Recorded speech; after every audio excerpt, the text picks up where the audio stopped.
Okay, അപ്പൊ അടുത്തത് illustration 3. From the following information calculate value of goodwill. നമ്മൾ നേരത്തെ average method, super profit method, capitalisation method എന്നൊക്കെ പറഞ്ഞ് കുറെ പഠിച്ചില്ലേ. അതില് ഫസ്റ്റത്തെ മെത്തേഡ് ആവറേജ് പ്രോഫിറ്റ് മെത്തേഡിന്റെ ചെറിയൊരു ചേഞ്ച് ഉള്ള ഒരു വേരിയേഷൻ ഉള്ള ഒരു ക്വസ്റ്റ്യൻ. സിമ്പിൾ ആണ്, എന്നാലും ചെയ്ത് നോക്കാം. ഇതേതാ? ആവറേജ് സൂപ്പർ പ്രോഫിറ്റ് മെത്തേഡ് ആണ്. ആവറേജ് പ്രോഫിറ്റ് മെത്തേഡ് അല്ല, സൂപ്പർ പ്രോഫിറ്റ് മെത്തേഡ്, രണ്ടാമത് പഠിച്ച മെത്തേഡിന്റെ ചെറിയൊരു വേരിയേഷൻ ഉള്ള ഒരു question. Average capital employed 7 lakh. Okay, net trading profit of the firm for past 3 years. Past 3 yearsന്റെ പ്രോഫിറ്റ് എന്തിനാണ് തന്നിരിക്കുന്നത്? ഇത് തന്നിരിക്കുന്നത് ആവറേജ് പ്രോഫിറ്റ് കണ്ടുപിടിക്കാൻ വേണ്ടിയിട്ടാണ്. And rate of interest expected from capital having regard to credit involved. അതായത് ആ ബിസിനസിന്റെ ക്രെഡിറ്റ് റിസ്ക്, അതായത് റിസ്കിനെ ബേസ് ചെയ്ത് നോക്കുന്ന സമയത്ത് അവർ എക്സ്പെക്ട് ചെയ്യുന്നത് 18% റിട്ടേൺ ആണ് എക്സ്പെക്ട് ചെയ്യുന്നത്. ഇത് നോർമൽ റേറ്റ് ഓഫ് റിട്ടേൺ. നമ്മൾ എങ്ങനെയാ സൂപ്പർ പ്രോഫിറ്റ് മെത്തേഡ് പ്രകാരം പ്രോഫിറ്റ് ഗുഡ്വിൽ കണക്കാക്കിയിട്ടുണ്ടായിരുന്നത്? ആവറേജ് പ്രോഫിറ്റ് കണ്ടുപിടിക്കും, ആൻഡ് ക്യാപിറ്റൽ എംപ്ലോയിഡിന്റെ മുകളിൽ normal rate of return apply ചെയ്ത് കഴിഞ്ഞാൽ നോർമൽ പ്രോഫിറ്റ് കിട്ടും.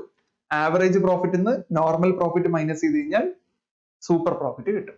അപ്പോ ഇതിൽ ക്യാപിറ്റൽ തന്നിട്ടുണ്ട്, നോർമൽ റേറ്റ് ഓഫ് റിട്ടേൺ തന്നിട്ടുണ്ട്, ആൻഡ് 3 വർഷത്തെ പ്രോഫിറ്റും തന്നിട്ടുണ്ട്.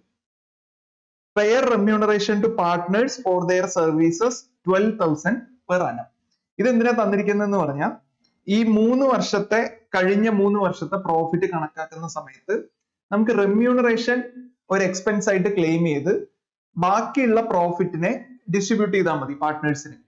ആൻഡ് ഈ പാർട്ട്നേഴ്സിന് കൊടുക്കുന്ന റെമ്യൂണറേഷൻ ഇവർ അസ്യൂം ചെയ്യുന്നത്, ഇറ്റ് ഈസ് അസ്യൂംഡ് ദാറ്റ് ഈ പറയുന്ന റെമ്യൂണറേഷൻ പ്രോഫിറ്റിൽ അഡ്ജസ്റ്റ് ചെയ്തിട്ടില്ല എന്നാണ് പറയുന്നത്. ഇതിന്റെ മീനിങ് എന്താ? ഒരു ചെറിയൊരു എക്സാമ്പിൾ പറയുകയാണെങ്കിൽ പ്രോഫിറ്റ് ആൻഡ് ലോസ് അക്കൗണ്ട് വരയ്ക്കുക. ഇപ്പൊ തന്നിരിക്കുന്ന പ്രോഫിറ്റ് എന്ന് പറഞ്ഞ് ലാസ്റ്റ് 3 വർഷത്തെ പ്രോഫിറ്റ് തന്നിട്ടുണ്ട്.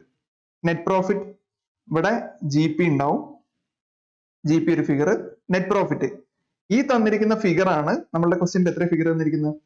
1.47, 1.48, 100, 1.52, 500 എന്ന് പറഞ്ഞ് 3 വർഷത്തെ 3 ഫിഗർ തന്നിട്ടുണ്ട്.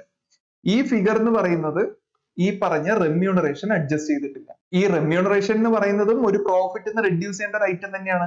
അപ്പൊ നമ്മൾ ആ റെമ്യൂണറേഷൻ ടു പാർട്ട്നേഴ്സ് എന്ന് പറയുന്ന സാധനം 12,000 അഡ്ജസ്റ്റ് ചെയ്യണം. ഓക്കെ, അതിനെങ്ങനെ അഡ്ജസ്റ്റ് ചെയ്യാം? ഇവിടെ തന്നിരിക്കുന്ന പ്രോഫിറ്റ് ക്വസ്റ്റ്യനിൽ തന്നിരിക്കുന്നത് ഫസ്റ്റത്തെ ഒരു വർഷത്തെ മാത്രം എടുക്കാം. 1.47,600 ആണെന്ന് വിചാരിക്കാം. 1.47,600 തന്നിരിക്കുന്നത്. നെറ്റ് പ്രോഫിറ്റ് ആണ്. ശരിക്കും പറഞ്ഞാൽ പ്രോഫിറ്റ് ആൻഡ് ലോസ് അപ്രോപ്രിയേഷൻ അക്കൗണ്ടിലാണ് ഈ പറഞ്ഞ റെമ്യൂണറേഷൻ ടു പാർട്ട്നേഴ്സ് കാണിക്കുക. ആ അസംഷനിൽ എടുത്താലും ഈ 12,000 rupees എക്സ്പെൻസ് ആയിട്ട് റെഡ്യൂസ് ചെയ്തിട്ടില്ല എന്നാണ് അർത്ഥം. ലെസ് റെമ്യൂണറേഷൻ 12,000 പെർ annum എന്നാണ് പറഞ്ഞിരിക്കുന്നത്. 12,000. ഓക്കെ, 1.47,600 മൈനസ് 12,000 എന്ന് പറയുന്നത് 1,35,600. എന്തിനാ ചെയ്യുന്നത്? ഈ റെമ്യൂണറേഷൻ ഒരു എക്സ്പെൻസ് ആണ്. നമുക്ക് തന്നിരിക്കുന്ന നെറ്റ് പ്രോഫിറ്റ് എന്ന് പറയുന്നത് പ്രോഫിറ്റ് ആൻഡ് ലോസ് അപ്രോപ്രിയേഷൻ അക്കൗണ്ടിന് മുമ്പുള്ള നെറ്റ് പ്രോഫിറ്റ് ആണ്. നമ്മൾ പ്രോഫിറ്റ് ആൻഡ് ലോസ് അക്കൗണ്ട് വരച്ച് അതിന് ശേഷമാണ് അപ്രോപ്രിയേഷൻ അക്കൗണ്ട് വരച്ച് പിന്നെയുള്ള പ്രോഫിറ്റിനെയാണ് ആവറേജ് പ്രോഫിറ്റ് കണക്കാക്കാൻ വേണ്ടി യൂട്ടിലൈസ് ചെയ്യുന്നത്. ആൻഡ് ഫസ്റ്റ് ഇയറിലത്തെ പ്രോഫിറ്റ് എന്ന് പറയുന്നത് 1.35,600. ഈ 12,000 രൂപ അഡ്ജസ്റ്റ് ചെയ്തിട്ടില്ല എന്നാണ് പറയുന്നത്. അത് അഡ്ജസ്റ്റ് ചെയ്യണം ആക്ച്വൽ പ്രോഫിറ്റ് കിട്ടാൻ വേണ്ടിയിട്ട്. Sundry assets excluding goodwill for the firm 754,762.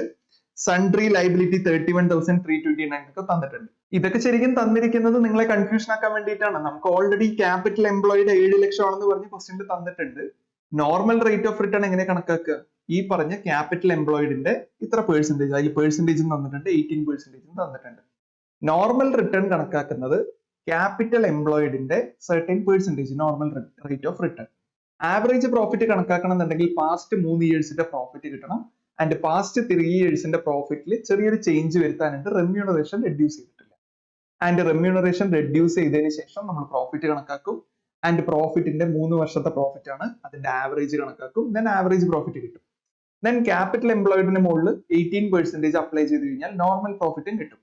Then average profit നിന്ന് നോർമൽ പ്രോഫിറ്റ് മൈനസ് ചെയ്ത് കഴിഞ്ഞാൽ നമുക്ക് എന്ത് കിട്ടും? സൂപ്പർ പ്രോഫിറ്റ് കിട്ടും. നമ്പർ ഓഫ് ഇയേഴ്സ് പർച്ചേസ് തന്നിട്ടുണ്ടാവും. 2 year ആണ് നമ്പർ ഓഫ് ഇയേഴ്സ് പർച്ചേസ്. പിന്നെ എളുപ്പമല്ലേ?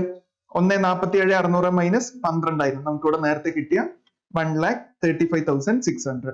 1.48,100 മൈനസ് 12,000 1,36,100. 1.52,500 മൈനസ് 12,000. 1.40,500. ഇത് 3 ഇയേഴ്സിന്റെ പ്രോഫിറ്റ് ആണ്. 3 years profit okay, average profit എന്ന് പറയുന്നത് എത്രയായിരിക്കും? ഇതെല്ലാം കൂടി കൂട്ടി ഡിവൈഡഡ് ബൈ 3 ചെയ്യാം. 4,12,200 divided by 3 is equal to 1,37,400. ഇതാണ് ആവറേജ് പ്രോഫിറ്റ് എന്ന് പറയുന്നത്. 1,37,400 രൂപ ആവറേജ് പ്രോഫിറ്റ്. നോർമൽ പ്രോഫിറ്റ് എത്രയായിരിക്കും? 7 ലക്ഷമാണ് അവരുടെ ക്യാപിറ്റൽ. 7 ലക്ഷം ക്യാപിറ്റലിന്റെ 18%. ഇവര് എക്സ്പെക്ട് ചെയ്യുന്ന റിട്ടേൺ 18% ആണ്. 7 lakh into 18% equal to 1,26,000. Okay, ഇവർക്ക് നോർമലി എക്സ്പെക്ട് ചെയ്യുന്ന പ്രോഫിറ്റ് 1,26,000 ആണ്. അവർക്ക് കിട്ടുന്നത് 1,37,400 ആണ്. അതിന്റെ ഡിഫറൻസ് എന്ന് പറയുന്നത് സൂപ്പർ പ്രോഫിറ്റ്. സൂപ്പർ പ്രോഫിറ്റ് എന്ന് പറയുന്നത് 1,37,400 മൈനസ് 1,26,000, 11,400. ഇത് സൂപ്പർ പ്രോഫിറ്റ്. ഗുഡ്വിൽ ഇതല്ല. ഗുഡ്വില്ലിന് നമ്മൾ എന്ത് ചെയ്യണം? 2 years purchase എന്നാണ് പറയുന്നത്. ഞാൻ പറഞ്ഞു ഇത് എക്സ്പെക്ട് ചെയ്യുന്നത് ഒരു 2 വർഷം കൂടി ഇത് അതേപോലെ മെയിൻറ്റെയിൻ ചെയ്യാൻ പറ്റുന്നതാണ് എക്സ്പെക്ട് ചെയ്യുന്നത്. അപ്പൊ 11,400 മൾട്ടിപ്ലൈഡ് ബൈ 2 ആണ് ഗുഡ്വില്ലിന്റെ value. Super profit into years of purchase 11,400 into 2, that is 22,800. Simple method അല്ലേ? ഇതിൽ എന്താ തന്നിരിക്കുന്നതെന്ന് പറഞ്ഞാൽ നോർമൽ പ്രോഫിറ്റ് നേരിട്ട് തന്നിട്ടില്ല. Capital employed multiplied by normal rate. Average profit നേരിട്ട് തന്നിട്ടില്ല.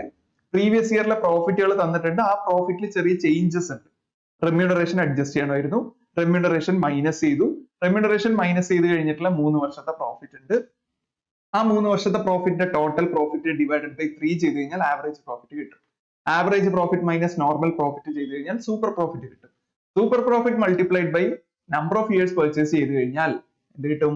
ഗുഡ്വിൽ കിട്ടും. ഓക്കെ, ഇത് മെത്തേഡ് കാൽക്കുലേഷൻ ആണ്. എക്സാമിന് ഇങ്ങനത്തെ ക്വസ്റ്റ്യൻ ഒക്കെ ഭയങ്കര റയർ ആണ്. ചോദിച്ചാൽ ബോണസ്. അത്രയേ ഉള്ളൂ.